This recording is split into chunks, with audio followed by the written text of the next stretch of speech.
নমস্কার। ঠাকুরমা স্বামীজি ও গুরুদেবের শ্রীচরণের প্রণাম জানাই। প্রাচীন সাধুদের কথা, সেখান থেকে কিছুটা অংশ পড়ে শোনাচ্ছি। ঠাকুরের শরীর যাওয়ার 15-16 দিন পরের ঘটনা। তখন রামলাল দাদা পূজারী ঠাকুরের ঘরেই থাকেন। খুব ভোরে মঙ্গলারতির যাওয়ার সময় একদিন দেখেন উঠোনে একজন জটা জুটোধারী সাধু, পা দুখানি যেন শিবের পায়ের মতো।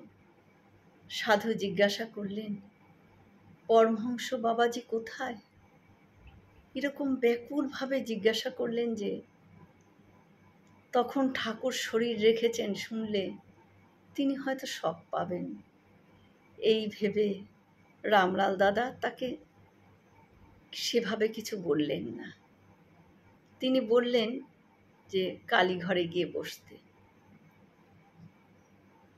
ফিরে এসে তাকে ঠাকুরের ঘর, বিছানাপত্র, এটা ওটা সব দেখিয়ে বুঝিয়ে দিলেন যে ঠাকুরের শরীর গিয়েছে, তিনি আর সশরীরে আমাদের মধ্যে নেই।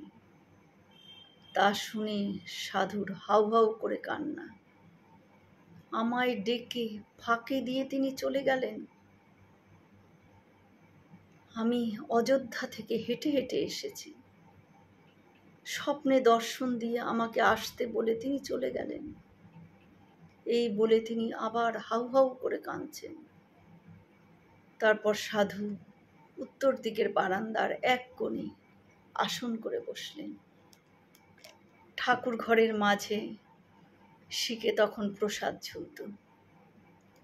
রামলাল দাদা তাকে প্রসাদ দিলেন, দুপুরে খাবার এনে দিলেন। খাবার দেখে সাধু বিরক্ত হলেন। কারুর কথা তো শুনলেনই না এবং কিছু খেলেনও না তিনি। 3 দিন ওইভাবে তিনি বসে আছেন। তৃতীয় দিনের কথা, রাত্রি 12টার সময় সাধুর খুব কান্না। সকলে গিয়ে দেখেন তার হাতে একটি মাটির ভাঁড়, তাতে পায়েস আছে। সাধু খেয়েছেন, হাতে মুখে পায়েসের ছাপ। সাধু জানালেন, ঠাকুর এসেছিলেন গো।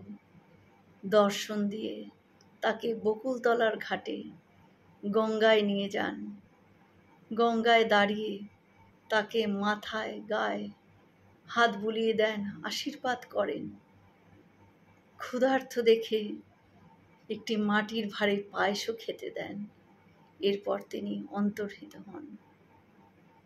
পায়েস খেয়ে ওই দর্শনের আবেশ ছাড়তে ঠাকুরের অদর্শনে তিনি কাঁদছেন। কি আশ্চর্য! ঠাকুরের কি অসীম লীলা। নমস্কার। হয়তো অনেক ভুল ত্রুটি হলো, ক্ষমা করে দেবেন।